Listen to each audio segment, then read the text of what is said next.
Mr. Speaker, I rise in support of H.R. 3266, the Peace and Tolerance in Palestinian Education Act. I want to thank my colleague, Mr. Sherman, for introducing this important legislation to prevent the spread of anti-Israel and anti-Semitic hatred. We have known for decades that Palestinian children are taught from a young age to hate Israel and the Jewish people. Despite robust international discussion about these concerns, reports by non-governmental organizations continue to show that Palestinian school children are being indoctrinated with deeply disturbing, violent imagery. For example, a review of the textbooks used in Palestinian schools in 2020 and 2021 showed that children are taught to read with passages that describe suicide bombings and gruesome murders of IDF soldiers, to do math using numbers of martyrs and jihadists, and to learn history by asking them to discuss how the USA took advantage of the 9/11 attacks.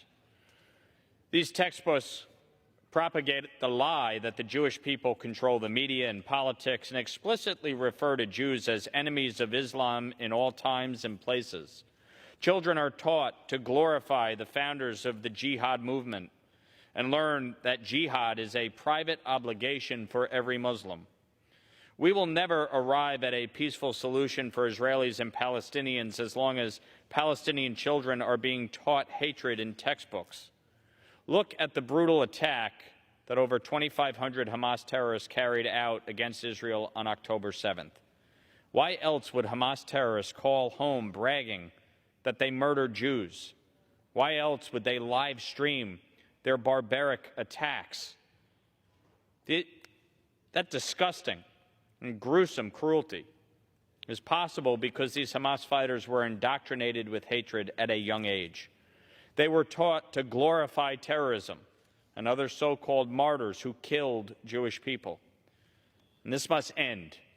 The Peace and Tolerance in Palestinian Education Act takes a first step to firmly establish Congress's position that the Palestinian Authority has not sufficiently eliminated insightful and violent content from their educational curricula.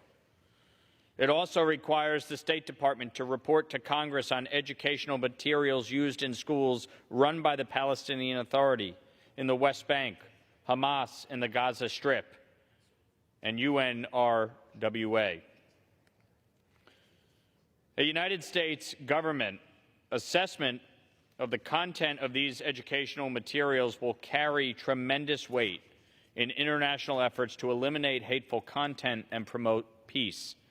Since Hamas's attack, we have seen an appalling number of anti-Semitic and anti-Israel riots around the world and right here at home. I have condemned these in the strongest terms and continue to speak out when they occur, and I've encouraged my colleagues to do the same.